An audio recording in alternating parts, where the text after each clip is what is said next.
What is up, everybody? Welcome back to the We Bleed Purple podcast. This is the inaugural edition. Daniel and I have decided to venture out on our own. This is the first show of the 2025 offseason for the Baltimore Ravens. Daniel, it has been a couple months. What's going on, buddy? Man, I'm excited, Matt. Excited to get back on camera. Excited to get back with the new podcast. It's our very first episode. Can't wait to introduce We Bleed Purple podcast to the city of Baltimore and the entire world, man. Excited about it, bro. Absolutely. We've both been brainstorming and trying to get this episode going, and we've had a lot of good feedback from people that have been loyal listeners and followers. We are now going to be live every week on Facebook, on X. Our YouTube channel is just about done.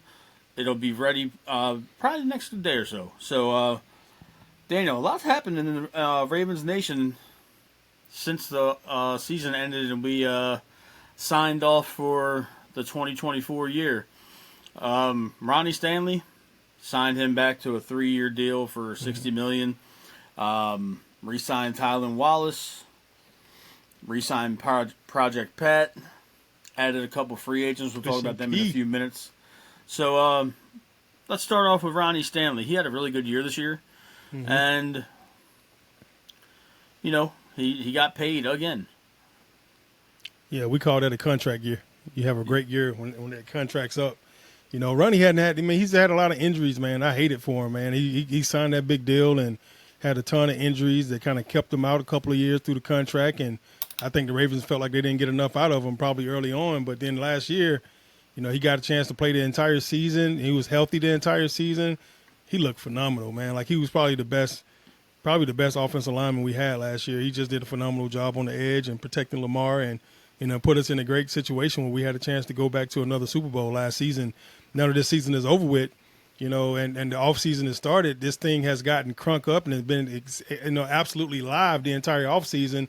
Eric DaCosta masterminding some crazy moves and some crazy decisions. The draft turned out great, but I'm excited, man, just to kind of see what this team is going to look like this year coming up. It's going to be a very exciting team. Yeah, it definitely is. I'm happy that Ronnie got paid again. He's probably going to finish his career as a Baltimore Raven. So I'm looking forward to that, especially with the additions through the NFL draft. Project Pat's back. He's going to be blocking for Henry again. Between Henry and Lamar, they ran for 2,700 yards this year, if not 2,800 yards. So it's a nice little addition to keep him around. Tylan Wallace, special teams guy, clutch wide receiver when we throw the ball to him. Love Tylan. Love Tylan Wallace. He signed to come back again this year. It was nice to see him come back. I really thought that some team was going to overpay for his services, but luckily we kept him here in the Charm City. Lost a couple free agents. Patrick McCary got paid, brother. He went to Jacksonville on a 3-year deal for $37 million. Pat. Yeah, Pat McCary he got paid, and Jacksonville loves taking our offensive linemen, man. I can tell you that much. I remember when I played in Baltimore, they took Tony Pechos, and they paid him a huge contract as well, man. So they really like the Ravens' offensive line for some reason. Yeah, they love taking guys that we no longer need at this point in time. It was surprising because he seemed like he was at points in time the weak link of the offensive line, but he did the same thing that Bradley Bozeman before him, and who else? Ben Powers. You have a good year in your career year, and you go off and you get paid elsewhere. It's one of them things where it was just the right place, right time. Yeah. We had released Arthur Millette. I actually liked Arthur. He was a good cornerback, but he was snake bitten by injuries this year, Daniel, and we talked about that a lot, where our secondary got kind of banged up, and then we cut Marcus Williams, which was Thank Uh, God. that was going to happen one way or another. There was no way to get around that. That was going to happen, and um, Did Millette sign anywhere yet? Has he picked up by anybody yet? he hasn't been signed yet, Yeah. and neither is Marcus Williams. I think between free agency and the draft, they've kind of moved on from those guys. We'll Yeah. get to that in a little bit. Okay. Yeah, it was sad to see Millette go because he had just gotten his own radio show here with Pressbox Radio, for in-season stuff. He took over for Ty Bowser. Yeah. But Marcus Williams, it was time. That was another huge swing and miss for this team at the free safety position with big contracts. Yeah, he had one good year for us, and it just kind of went downhill from that point on. And I try to get people to understand this all the time, Matt, that honestly, it's all about chemistry, and it's all about your coaching. It's all about whether or not you get along with the coach and the coach get along with you, and you believe in what you're doing and what they're putting in. And if you don't feel like it's benefiting you, sometimes, guys kind of self-sabotage themselves in this league because it's such a mental league, man. It's such a mental league, and you have to be on top of your game at all times if you want to be successful in this league. And I felt like Marcus probably got caught up in the wash somewhere along the line because he's a heck of a football player. He started off really, really great in Baltimore on a high note, and he just kind of went downhill from there, and he just never started climbing back up, man. I hate to kind of see him go, but at the same time, I'm happy to see him leave. So, good luck to him, and I hope he finds a better spot than he did here with us, but he didn't help us out at all these last couple of years. Yeah, it was actually crazy that he played better than when he was hurt than when he was so injury free. It was almost like a flip of the script. Yeah, you never really injury free in this league, though, Matt. People may think you're healthy because you're able to stay on the field the entire time, but you never really truly injury free on this league. I can almost guarantee you that the stuff that he got injured while he was here playing was still kind of lingering him that last season. He was able to stay on the field the entire time, though, even though he didn't play. Yeah, that's really true. It was time for him to go. I'm happy with the moves that they made after the fact, after they got rid of them. Yeah. It's the sting is still there, but overall with the way the season ended, but I'm kind of now that the draft's come and gone, we've retooled. We got some guys going. There's some question marks now with this draft class that we brought in here, and biggest thing, Daniel, to me that stood out with the Ravens draft class that just passed was they drafted a kicker for the first time in franchise history. All of their kickers have either come through free agency or undrafted free agents. I think now's the time to draft one. Yeah, Tyler Loop from Arizona was the kicker they chose in the 6th round. He was 6 of 9 from beyond 50 yards, but he also missed a couple 30 and under and a couple extra points. Mm-hmm. So he's not, automatic, for a lack of a better term. But do you see this being the end for Tucker now that they invested draft capital in a kicker?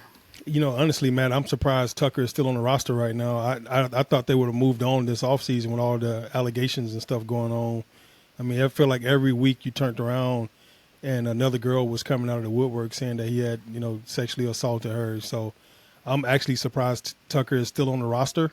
But at the same time, I mean, he's probably the most prolific kicker in the history of the NFL. So if you're gonna hold true to anybody, I guess that's the guy you want to hold true to and try to hold him down. But I feel like all these things, man, just really messes up the chemistry of the team. And, people start looking at you sideways and they start wondering if you had done the same thing for them. And, jealousy starts to kind of set in and stuff. I don't know if it was the right move to kind of keep Tuck this offseason. I think they probably should have moved on. So them drafting a kicker to me was definitely the right thing to do, or trying to bring in another kicker was definitely the right thing to do. And if I know the Ravens, they'll probably bring in another 2 or 3 for camp, to kind of see if they got, could find something else that's a little bit better that's out there right now. I would think the overall plan would be to try to move away from Tucker at this point. But I definitely think this was the right move. You know, if the kid could kick and you really believe in him and, you know, he got the stats and stuff to prove it, you know, get a kid a little money, throw a little money his way, let him know that you're going to back him and that you're going to support him through whatever he got to go through. Because at this point, you know, heck, we lost how many games we lose last year? 4, 5? I believe it was 5. 5 games last year. I think we lost 4 or 5 of those games under 3 points, almost each of them. You know, it was like 4 of them. We lost 5 games by a total of 22 points. Right. And that equals the amount to that. All those 22 points equals it out to how many kicks that he missed. So I mean, we needed to do something, Matt. This was, to me, that was the right thing to draft the kicker, and hopefully that'll put a little fire underneath Tucker's ass and get him back right on track. And if he does get back on track, then you got a backup kicker for the rest of the year. If not, then you know you roll with Tuck. Yeah, it's one of those things where. Me too, Drew. Yeah, you know, it's definitely surprising he's still on the roster. It's very shocking to a lot of the radio hosts here in Baltimore on Sports Talk every single day. Before we get into the draft class a little bit more, we signed a couple free agents to add to the team. Daniel, the first guy we signed in the offseason was Jake Hummel. He's a linebacker from the Los Angeles Rams. He's a special teams ace. He's essentially going to replace Chris Board. So that was a under the radar move, but it was a good move by Eric nonetheless. Yeah, I like that. Big name move. He's now not to slight you on your age gap between us, but 34 in the NFL is the equivalent of being 60 in real life. Yeah. You know, to everybody. So DeAndre Hopkins is a Raven. D-Hop. D-Hop is welcome a aboard, Raven. my guy. He is going to be the de facto third wide receiver on this team. Who's he going to be behind? Why do you say third? Why do you think he's going to be the third receiver, not the second or the first? Obviously, a healthy Zay is your one. And Rashad Bateman balled out this year. He had a hell of a year, man. I love the fact that you're giving Bate his props, man. Good job. Look, I was critical. I was critical. Yeah. I mean, shit, everybody was after the ball hit him in the face that one game. Yeah. But at the end of the day, you know, Bate he stepped up big time. Super proud to see the young man take his game to another level. And Zay has just been relentless, you know. And I was glad Zay had a really good bounce back season because his first season was off the chain. He had a great season his rookie year, but then he had the fumble on the goal line, and then everybody was like, "Oh, Zay this, Zay that." And then he came back this last year and had another great, phenomenal season. So it's good to see him do his thing. It's good to see Bateman grow up, and now you're bringing in a veteran guy like D-Hop, who would be considered like that coach on the field. So hopefully he'll be able to give some inspiration to both of these young guys and help them continue to build. I felt like OBJ was that guy for them too. You know, now you got D-Hop. I think that's a phenomenal opportunity for him to do great things.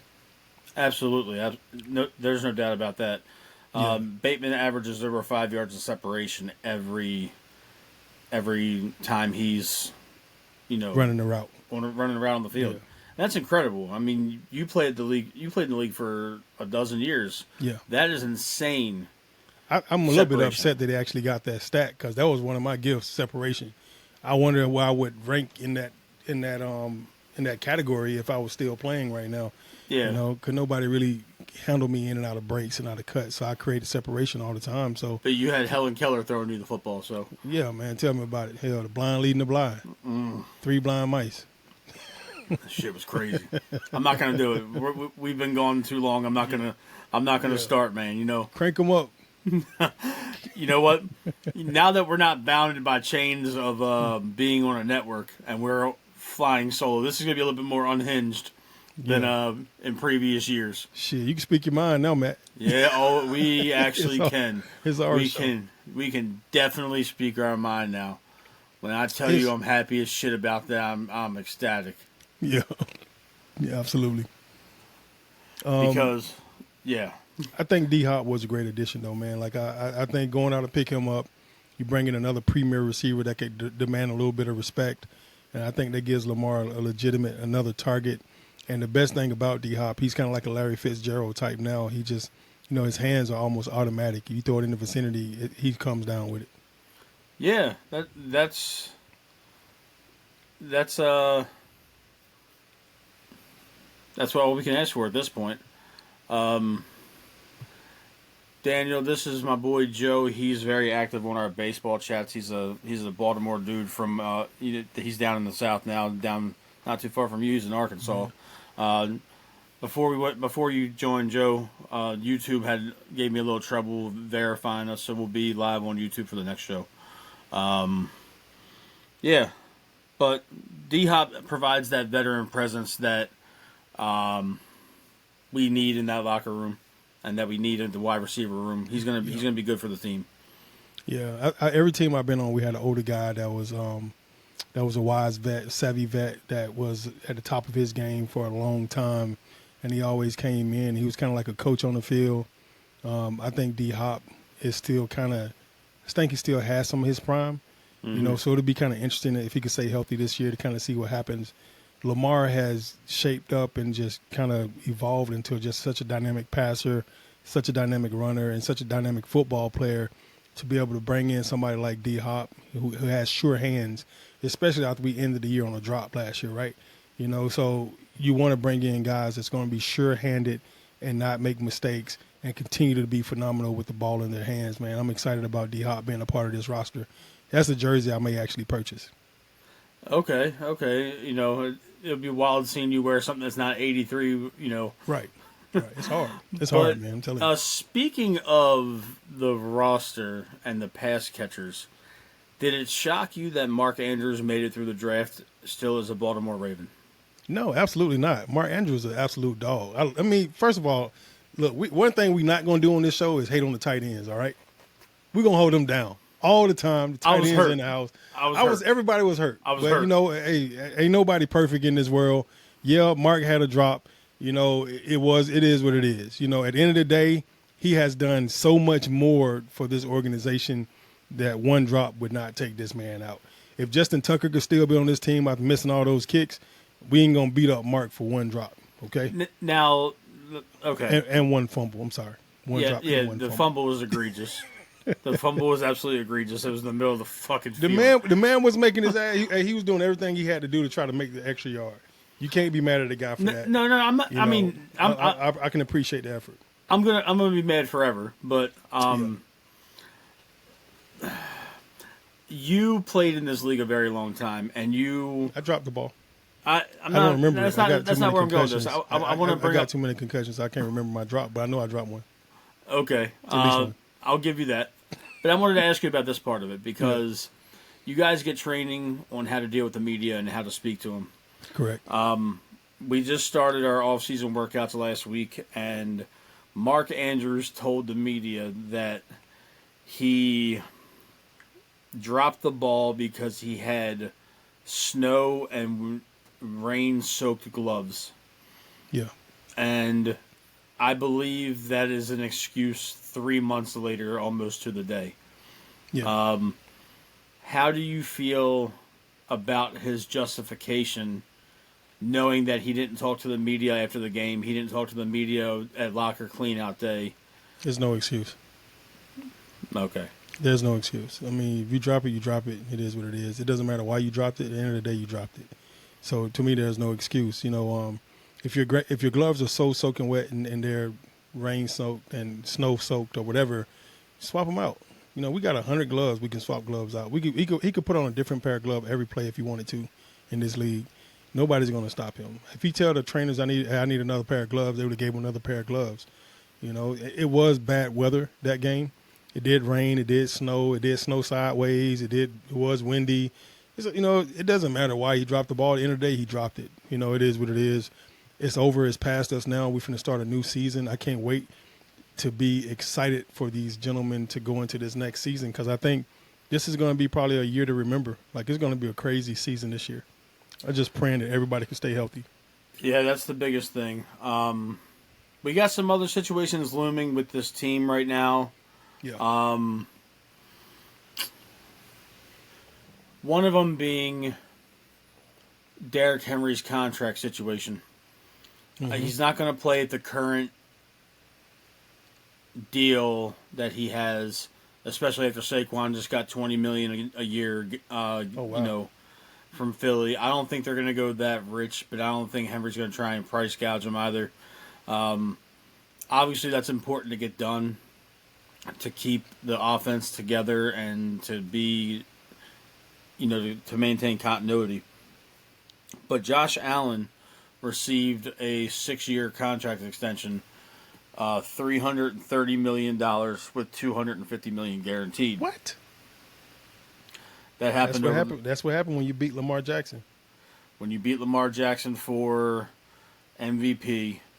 I feel like that argument was such it's such bullshit that Lamar got first team All Pro but didn't win MVP. Yeah.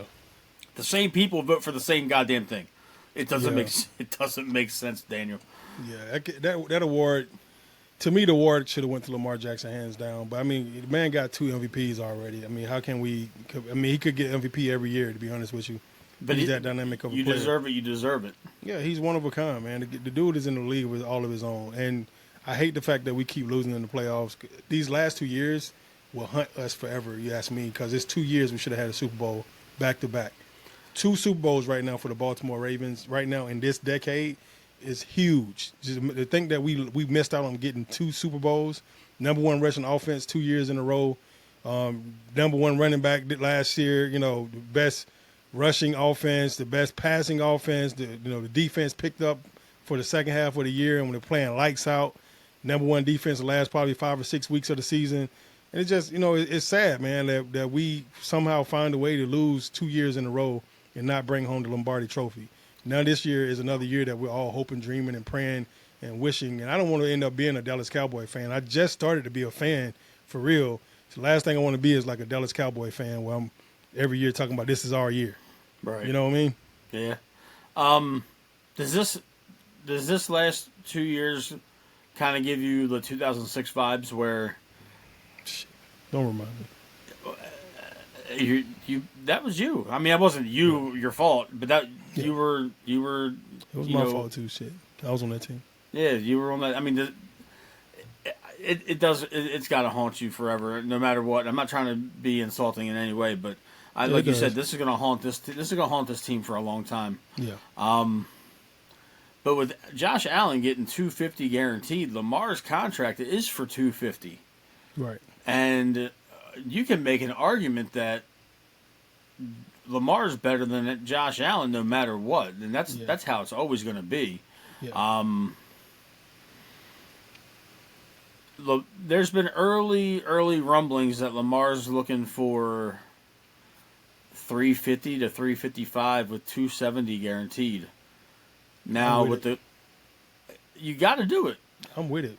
You got to do it. You can't let him be disgruntled about a contract. We can't go through this shit again.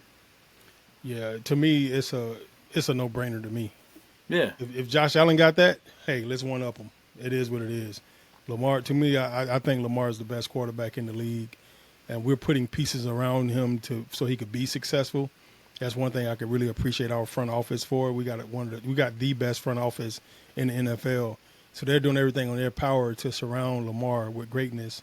I hope it doesn't end up in a situation kind of like like this. See this ball right here behind my head right here, this Tampa Bay ball.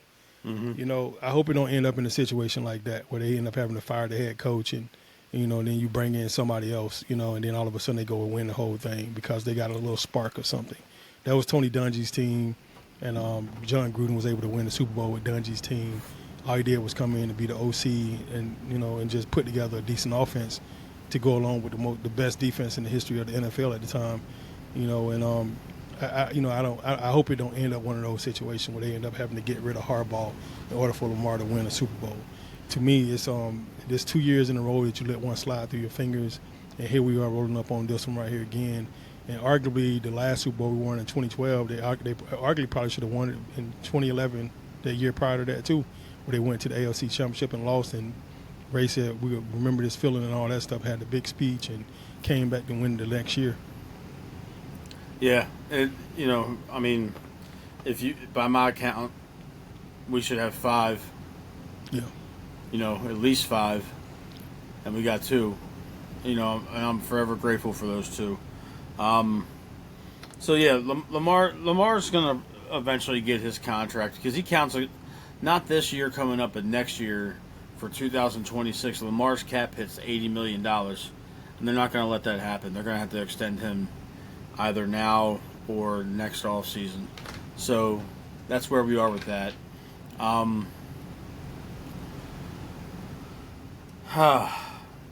Getting to this draft. Getting to the draft.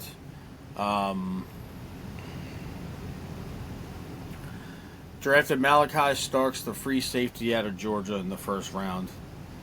Love it. Great pick. It was a great pick.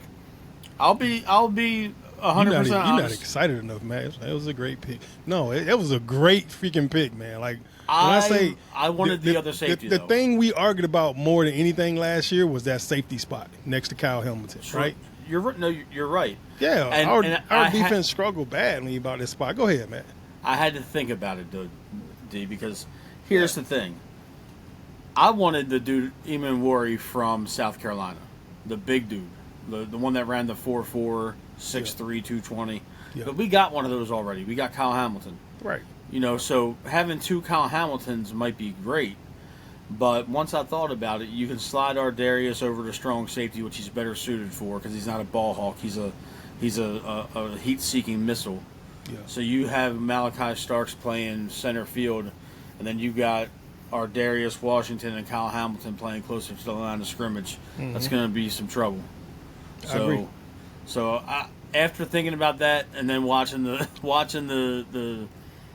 draft pick, watching the draft highlights, and then watching his YouTube highlights, that boy's a baller. He's supposed to be good. He's a grown ass man. I love that. Good. Just to think that him and Kyle could be back there 1 and 2. Yep. It's scary. It's scary to me for most teams. I think most teams don't want to have to deal with that. They don't want to see that. They don't want to see that at all, man. So I think that was a heck of a pick. Great job, Baltimore. I get the Ravens a freaking A on that pick. A+. Yeah. Now, the second round pick was very controversial at the time they made it. Mm-hmm. Because I was arguing with a lot of people watching the draft. I tuned into the draft all 3 days. I did my homework. I was excited about who we were going to take. And I'm telling everybody that, well, listen, Mike Green is not going to be a Baltimore Raven. Mike Green can't be a Baltimore Raven just based solely on...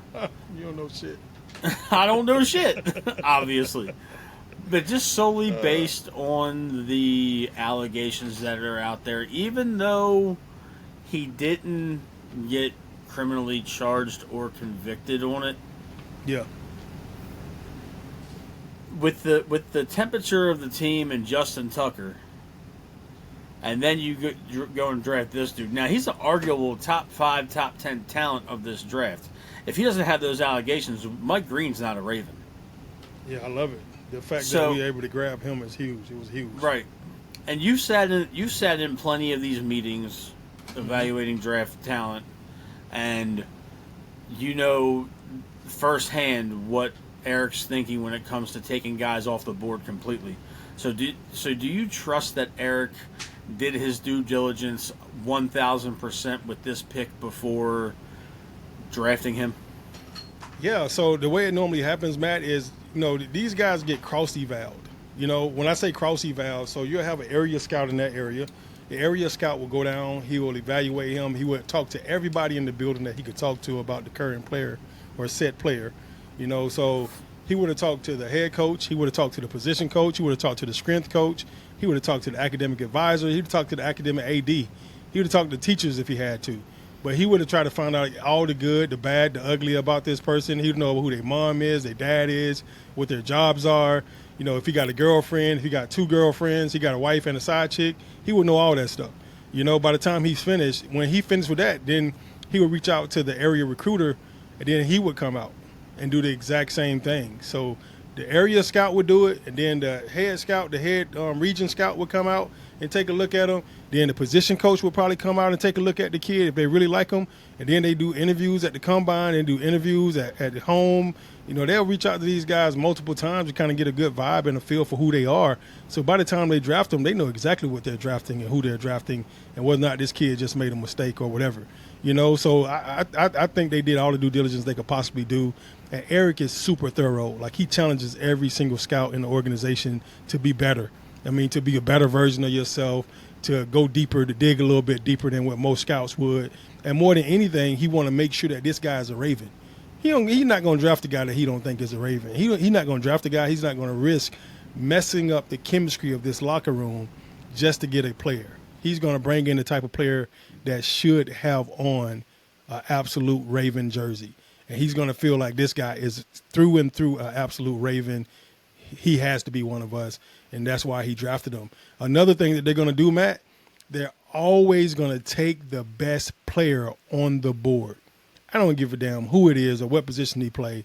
If he's the best player on the board by the time the Ravens get to pick and he shouldn't be there still, and the Ravens are looking around like, are these guys serious? They didn't get this guy yet?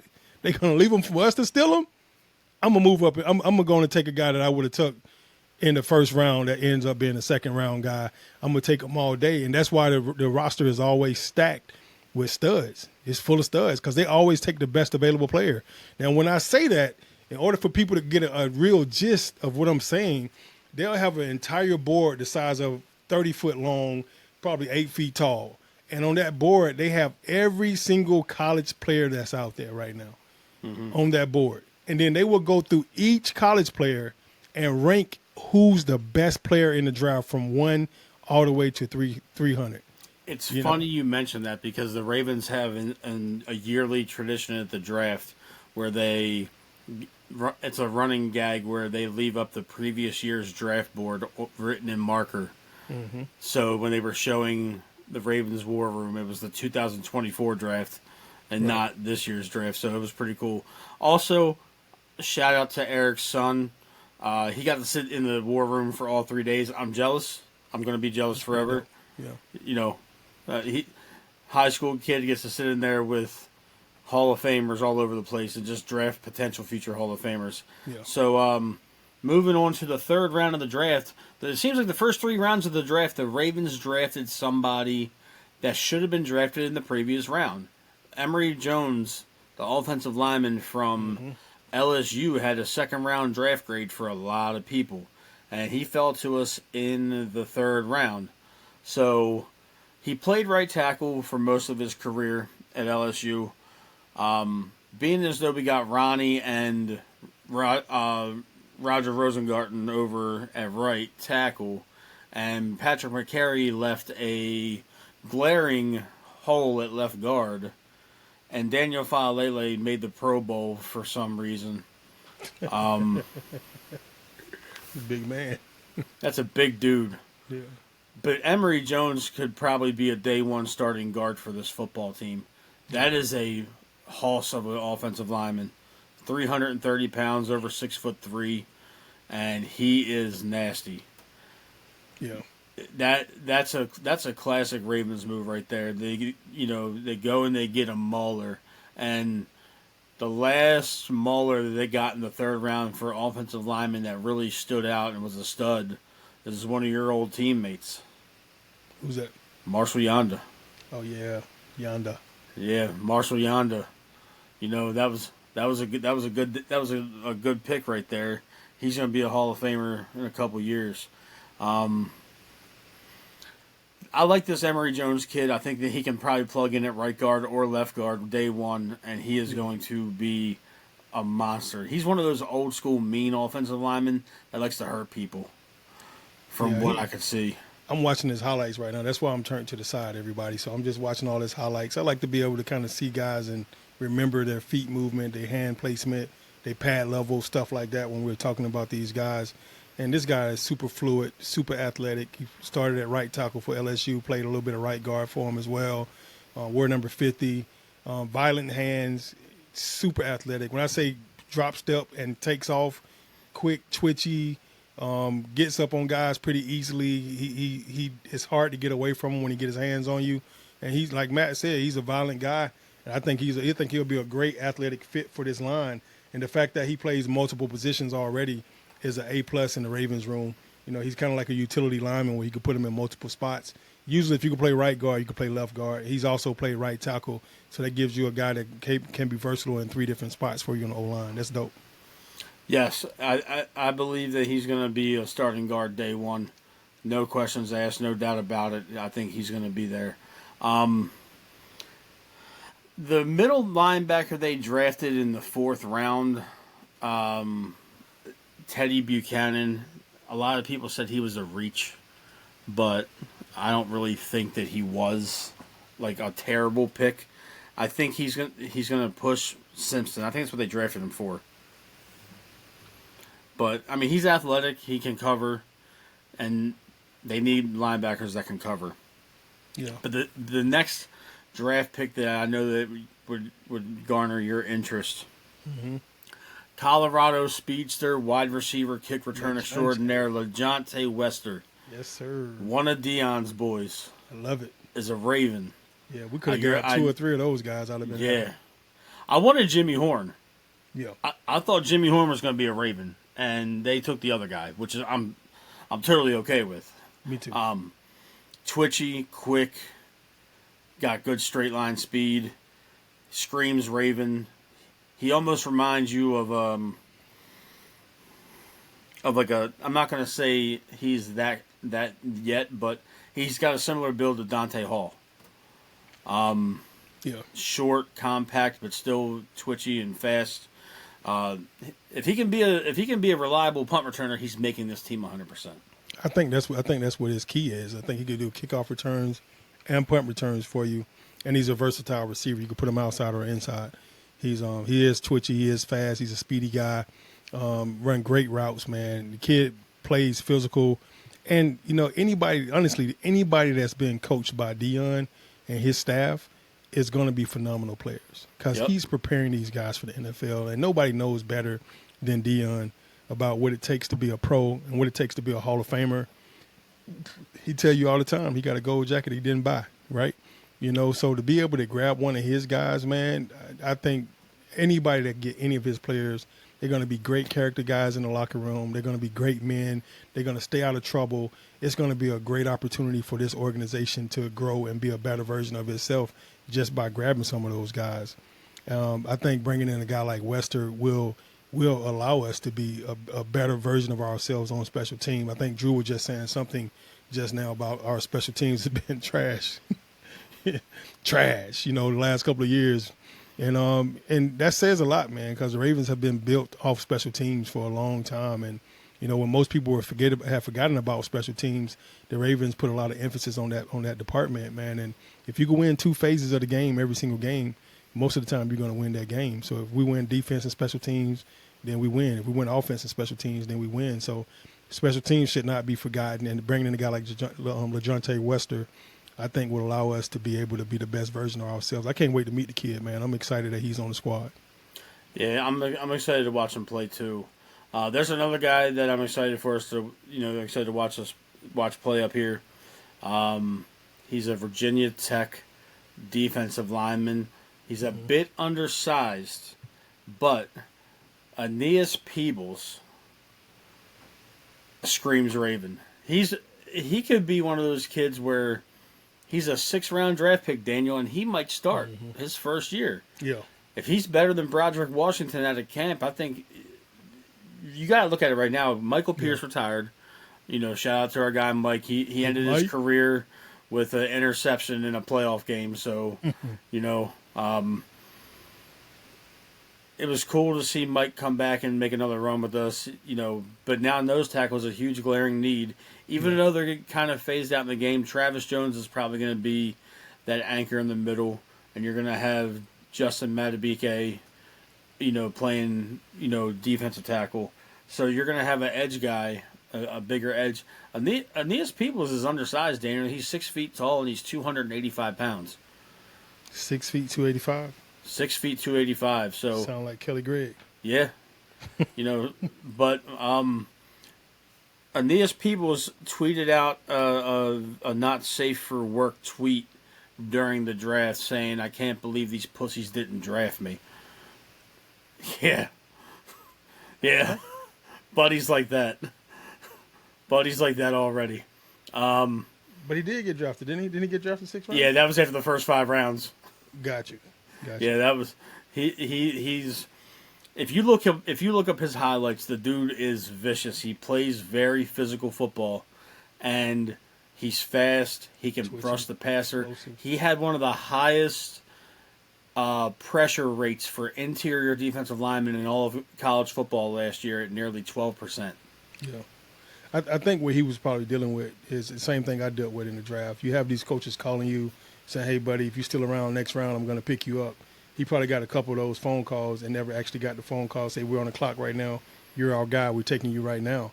And when you get those phone calls, it just kind of throws off everything in your mind, what you're thinking and stuff like that. And he's obviously, I'm watching him right now.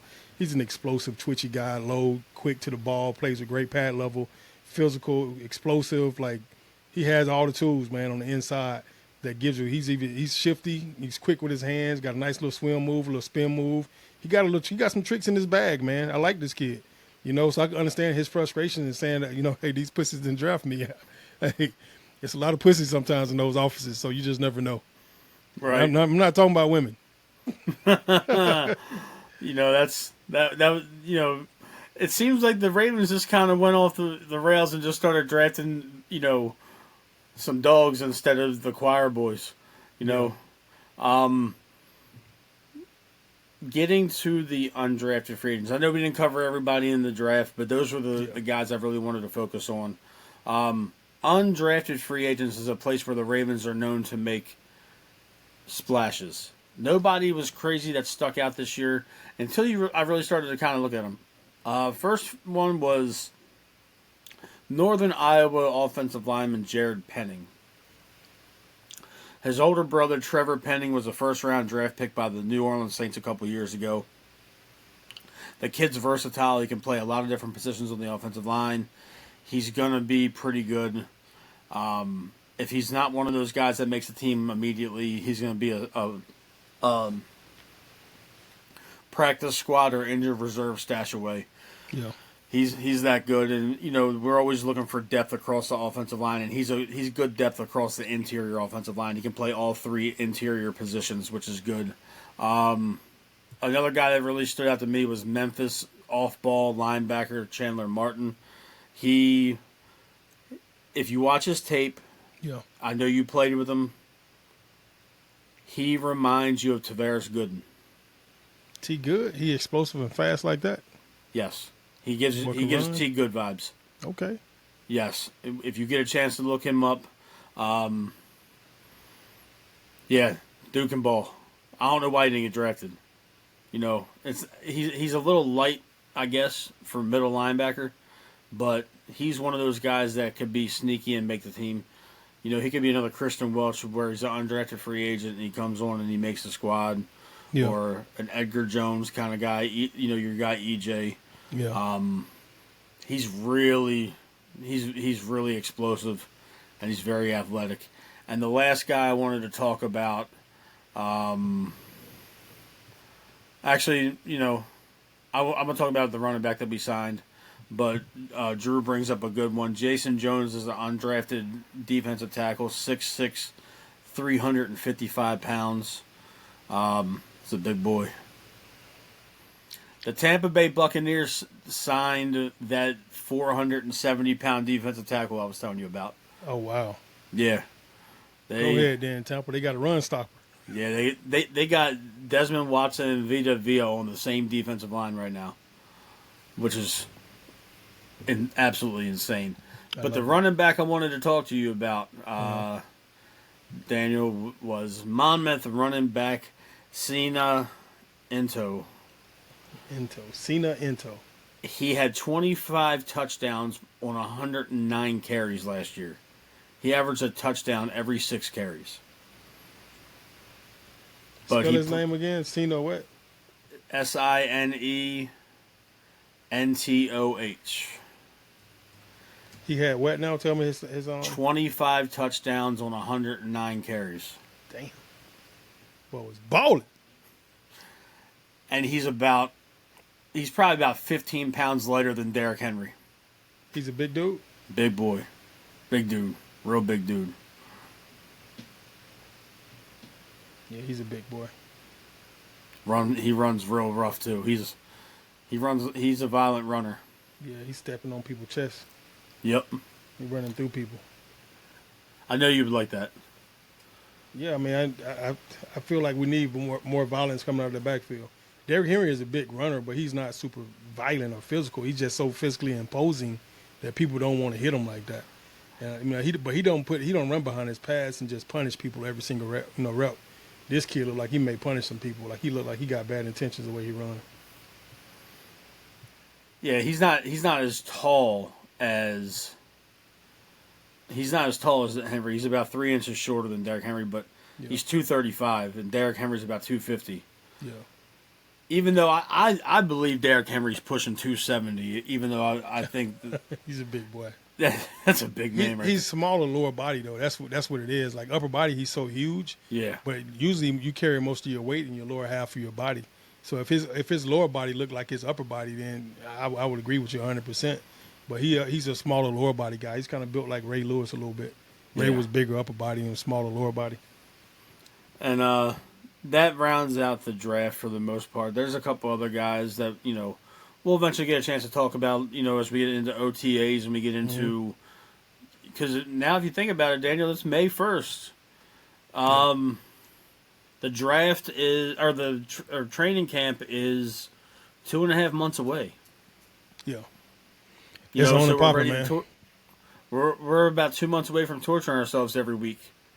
The time is now. I'll be up there this month. Matt, I'm coming up on the 18th. I'll be up there on the 18th. I may try to slide in to see if they'll let me sneak in there and watch a couple of practices if they got something going at the time. Oh, Probably okay. Not. Probably not. Okay.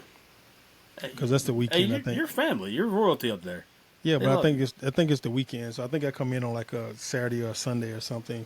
They usually don't do anything in the offseason on the weekends. They usually get the guys the weekends off. I got you. Yeah, usually like Monday through Thursday they work. So to talk about the draft one last time, and you and I have had a couple at-length conversations on the phone about this young man. You watched every game he played the last 2 years. Actually, the last 3 you were watching him at Jackson State. So Shedeur falls all the way to the 5th round. He's robbed of probably close to $40 million in contract money, just for earning purposes in the NFL. He didn't have any college eligibility left, so there wasn't anything like that he could have went back for. Right. A lot of different theories and things were thrown around, but the one thing you alluded to me on the phone is that you thought this was more of a shot at Dion than it was at Shedeur himself. Yeah, I think this was an overall shot, Matt. Like the more I think about it, I want to say the NFL wanted to let put all dads on notice, right? All dads, all coaches, anybody that think that you can kind of control what goes on in this league. They wanted to kind of nip this in the bud, and there's no greater person to do it to than Deion Sanders, right? Deion has been the epitome of what social media has been about. He has squeezed the juice out of social media the last 4 or 5 years, not being on television with ESPN and all that stuff. And he's got probably way more ratings and way more eyes on him than anybody has. Every single game Colorado played the last couple of years broke records, records after records after records as far as viewership. I'm talking about more people watch Colorado play than NFL teams, than college team, than any other college team in the history of college football. They broke all types of records these last 4 years, man. So I think with all the eyes being on Deion and I think Shedeur having so much clout, I think the NFL really missed it on this one, man. I really do. I really feel like they missed the opportunity here to embrace what social media is nowadays. Because Shedeur is probably, he probably got freaking 20 million followers, dude. So, just to see the type of the way the kids react to him, and he's coming out of college, just the way to see the kids react to that guy. He's in Cleveland. Went to speak to some kids today at Cleveland at a high school, and I haven't gotten that type of attention when I go speak to kids. And you'll still get one kid that may be asleep. I've never seen every single eye like totally focused on the person that's talking, like engaged, engulfed, like he's about to drop the secret to life, like he's about to give them how to make millions of dollars right now. And kids was asking questions after question just to try to figure out, what Shador was. They just wanted to say something to this guy. But I think they tried to humble Deion, they tried to humble Shador, and they did it in a very ugly way, and I've seen it. This has been going on so long, with black people. As far as you kind of get up to a certain height, they want to kind of knock you back down, and knock you back down. So to kind of see it happen to this kid, I've been knowing Shador since he was probably 5. He don't even know me, but I know him.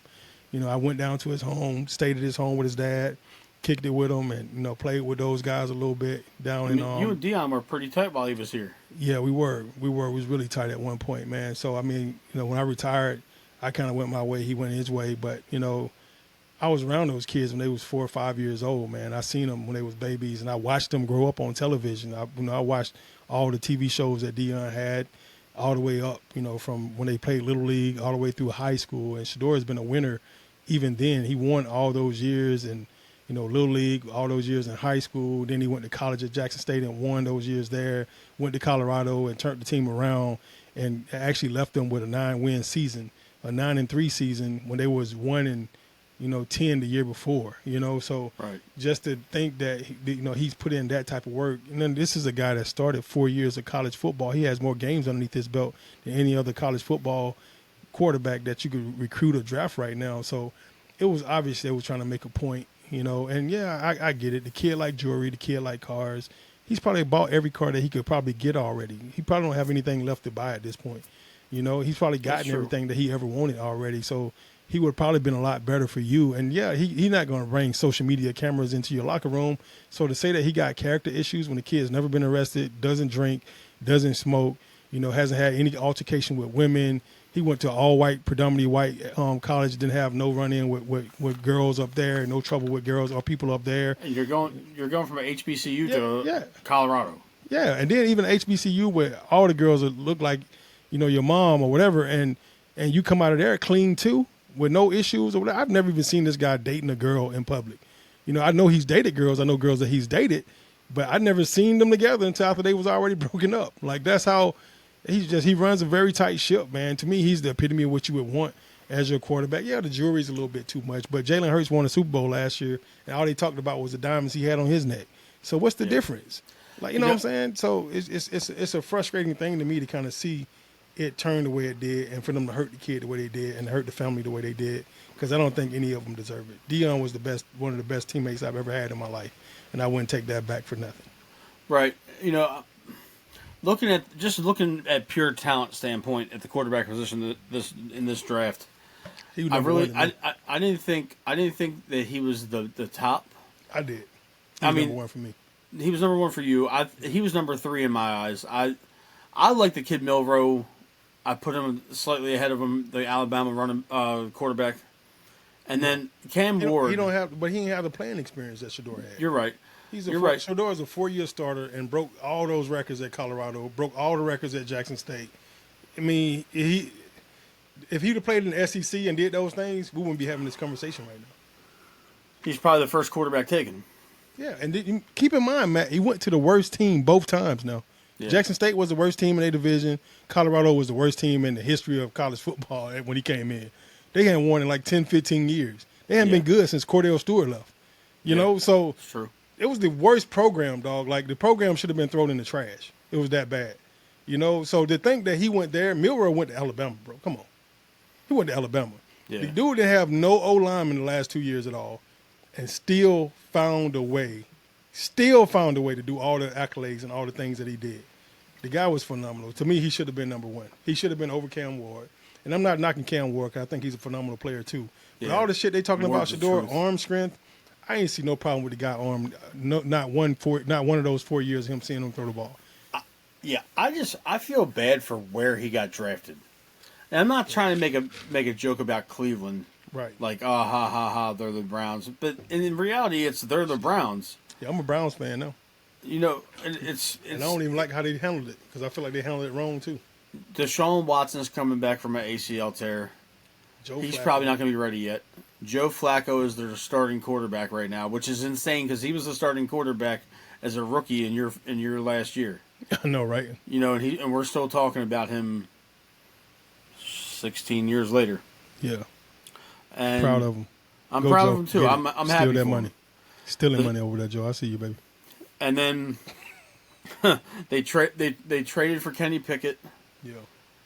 They drafted Dylan Gabriel in the 3rd round. Mm-hmm. And then they drafted Shador in the 5th round. It's crazy. To me, that's the worst situation you can go in. You got another rookie quarterback that was drafted 2 rounds ahead of you. And then you got Kenny Pickett, who's like a backup journeyman at this point. And then Joe Flacco, that's 40 years old. Yeah. You could realistically beat them out, but they're not. He doesn't have a chance there. What blew my mind in this entire draft process, Tom Brady mentored him, but didn't draft him. Tom Brady ain't got drafting power yet. You're right, but He don't have drafting power. It ain't his organization. He's just a part owner, just like everybody else. Nobody else that's a part owner of a team could come in and say, we got to draft this person. You know? He don't have that kind of power. And then the Pittsburgh Steelers need a quarterback more than any other team in football right now. They just invested $150 million in a wide receiver. Right now their starting quarterback is Mason Rudolph. So, what are you doing not drafting Shador? Yeah. And it's like it was almost it was so intentional and it was crazy. Like I'm not sitting like I told you I think he was me personally he was the 3rd quarterback on my board. Just being objective, I like Cam Ward's game more than anybody else in the draft this year. But Jackson Dart. Why do you like Cam Ward game more than anybody else? Tell me that. I think it's just the combination of size, athleticism, and he wins. I'm not saying Shador don't. I'm not saying that Jalen Miller don't. But Ward could have went into the draft last year. He decided to bet on himself, go to Miami, and he led Miami to one of their best seasons they've had in the last dozen years. I think he's got a phenomenal arm. I think he's I just thought that he was head and shoulders above everybody else. I like Cam Ward. I want Cam Ward to do well. I want all these quarterbacks to do well. I do too. But at the same time, Daniel, I'm watching this draft. Yeah. Jackson Dart, the New York Giants just signed Russell Wilson and Jameis Winston, and you trade back in the 1st round for Jackson Dart. This dude didn't even do anything at Ole Miss worth a 1st round draft pick, and you're giving up future capital and future drafts to move back into the 1st round. Then the New Orleans Saints draft Tyler Show. Who is that guy? He's 26 years old. He's older than Lamar, almost as old as Lamar. Like, what are we doing here? What are we doing, man? Then I see the Cleveland Browns draft Dylan Gabriel, and I'm just looking. There's no way that Shador is worse than Tyler Show or Dylan Gabriel. There's no way in the world that is even possible. Miss me with that. There's no way. Yeah, it's crazy. It's crazy. I was sitting there laughing. I'm like, what is this shit? What is going on here? And then I don't know. I wanted to get your opinion on it before we wrap the show. Jeff Ulbricht's son, prank called a bunch of draft prospects, Shador being one of them. They fined the Falcons $250,000 for leaking personal information, and then they fined Jeff Ulbrich $100,000 for essentially leaving his work iPad unattended. Should Jeff Ulbrich have a job right now? I can't. I can't. First of all, I never wish nobody get fired. Right. I don't think that Jeff should be fired for the situation. If your iPad or your laptop should be safe anywhere, it should be safe at your home, right? So if you could leave it open anywhere, you should be able to leave it open in your home. Nobody's in your house but your wife, your kid, or whatever. So the fact that his kid did what he did, it's his kid's fault. It's a dumbass kid. That was a dumbass decision that kid made. He violated his dad's trust. And kids do dumb stuff all the freaking time. Trust me, I know. I got 2 boys myself. So I would hate to lose my job for a decision that my kid made. I raised him to be the best version of himself that he could possibly be, and to be mannerable and to treat people with respect and do all the right things. And I got one rule for my kid, Matt, just one rule for both of them, and that's to do what's right. You know what's right, you know what's wrong. When you're doing something wrong, you know you're doing it wrong. If I caught you on my iPad, your ass would have jumped like you just saw a ghost. So the fact that the kid did what he did was on the kid. It wasn't. I've thought about this over and over and over again because I saw the prank call. I was pissed off. I watched it live because I was watching the draft like everybody else, and I thought it was bullshit that the kid would do something like that. And when I figured, I was like, wait, was that a prank call? Was that really? I really was thinking it was Loomis at first. Like I was like, is this really Loomis calling him from the Saints? And then he would. What? You got to wait a little bit longer. Did he just hang up on the kid? Like I was trying to figure out what the hell was going on, and I was pissed off watching it. So. It was very hurtful. It was disrespectful. It was distasteful by that kid. And the Falcons should have got fined $250. The coach should have got fined $252. The Falcons got fined just because the coach was on their staff. No other reason. And when you give these type of things to a coach, you think they're going to handle this thing like it's top secret. And he probably did. He probably left it in his office, and the kid walked in his office after he left. He could have went to use the bathroom, and it was still open, and the kid went in there and got it off the computer. And he's, oh my God, that's Shador Sanders' number, and you know what I'm saying, like, but he didn't just do it to Shador, but that's the one that everybody saw. Yeah, he did it to multiple guys, and the kid has to get punished for it, otherwise he won't get it. He will not get it. If I'm the coach of Ole Miss, I'm kicking his ass right off the football team. Does his kid play ball? He's a football player at Ole Miss. The son is? The son. Wow. If I'm not mistaken, he's a running back or a wide receiver. I would have never guessed that. I would have never guessed a football player would have done that to another football player. Yeah. That's crazy. It is crazy, but I thought he was just some frat kid. Yeah, I'm sad to see how it played out because he got embarrassed on that. He embarrassed Shador on national television. Nobody deserves that. I don't care how you feel about the kid. Nobody deserves that. But Shador was already embarrassed before that, so he ain't do it. He ain't make it no worse than it already was. Because that's all they talked about for a day and a half was the fall of Shador. Yeah, I mean it was only person I've seen that was remotely close to that was Lamar. And we end up going back into the first round to pick him up the 32nd pick, the last pick in the first round. And there's no way Lamar Jackson should have been the last pick. I mean, he showed you every year why he shouldn't have been the last pick. So I mean, it's frustrating to see that, man.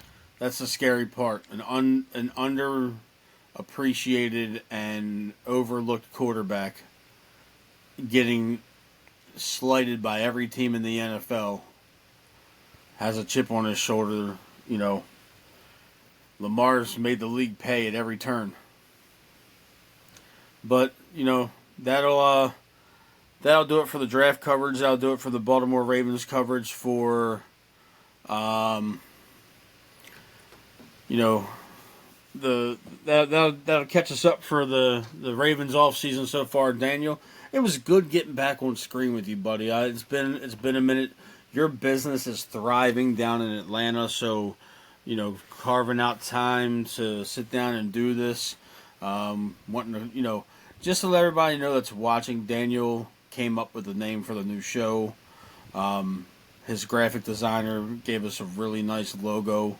For the podcast. You'll be able to find that on all of our social medias. It's our background, but our screens are covering most of it right now. But Daniel, we kind of came up with that graphic together, Matt.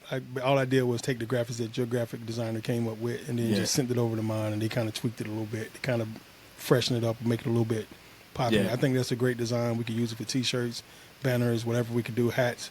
I think it'll turn out great on whatever we put it on. So, it's awesome, man. I'm so glad to do this show with Matt, and I'm loving that this is our first episode. Yeah, I know it's going to be a little rough around the edges, but we'll get better every single night. Look forward to have you guys on the show with us. We're glad that we're live now. Maybe we can start answering some of these live questions as you guys give them to us throughout the show. Last thing I want to do before we get off, I want to give a special shout out to Matt Little with the Baltimore Ravens. Every single year, Matt finds something to do to send us something as former players to kind of make us feel a little special, to make us still feel like we're a part of the organization and the franchise. So I'm going to open this one up, in person. We just got this in the mail the other day from Baltimore Ravens. I already know Matt was the one that was behind it. Steve Bisciotti, thank you, because you the guy hired Matt and allowed him to do these type of things. So as I open this up, just want to kind of see what this is. And it looked like a flag. I guess it's a championship flag. Oh, it's a Ravens flag. Oh, I know what it is. Oh, it got my name on it and everything. Yeah. Pretty sweet. Yep, it's the year you signed with us. 30-year anniversary. They showed a lot of people, a lot of the former Ravens got that. That was a real cool thing. That's real cool, man. That is pretty dope, man. Daniel Wilcox. I actually did come to Baltimore in 2004. I had just left NFL Europe and came back to Atlanta, and about no more than a week later, I was a Baltimore Raven after I got back from Germany in 2004. So I appreciate you, Matt Little. Appreciate you, Baltimore Ravens. Steve Bisciotti, John Harbaugh, the whole crew, man. Appreciate you guys. You guys are amazing. Continue to do great things. We'll continue to try to represent the Ravens and bleed purple on our end. Absolutely love having this show with Matt, and we're going to try to make this the best show in the world by the time we're done with this thing. Yeah, I'm gonna give a little bit of a shout out too, because when I started promoting this show on social media earlier this week, one of the first people that not only retweeted it, but endorsed it and even said that she would make a guest appearance on the show in the offseason is Mrs. General Manager Lacey DaCosta. She has been a big proponent. Miss Lacey has been a big proponent for this show. She was very supportive when Eric came on. Still one of the top 5 moments I've ever had in content creation. Getting to interview Eric back in January. Thank you for that, by the way. Yeah. Shout out to Miss Lacey. It was a fantastic endorsement. Just to let everybody know. I know I said this during a lot of my social media posts. This is the only Baltimore Ravens podcast that covers the team where a retired Raven is the co-host and the one of the creators and the founders. Daniel's the only former player that has a show specifically dedicated to the Baltimore Ravens, and that's huge for the Ravens flock community. And of course, Shannon Sharp was a Raven at one point, but he does his nightcap thing. But Daniel's the only former Raven, retired Raven, that covers the team religiously year in and year out in front of the camera and in front of a mic. So, yeah, I'm honored to be a part of this, and that'll do it for our first show, guys. We'll be back next week. We will be live on YouTube as well. Daniel, where can everybody find you before we wrap it up? They can't find me, Matt. Where they can find you at? You can find both of us on Facebook, on X, on Instagram, and on our YouTube channel. Make sure you like and subscribe. We Bleed Purple Podcast. Go into the search bar on YouTube and type in at We Bleed Purple Pod. You will see our logo. You will see this episode uploaded later for your viewing pleasure. Thank you so much to everybody that tuned in, and we will see you guys next week for episode 2 of We Bleed Purple. Bird Gang.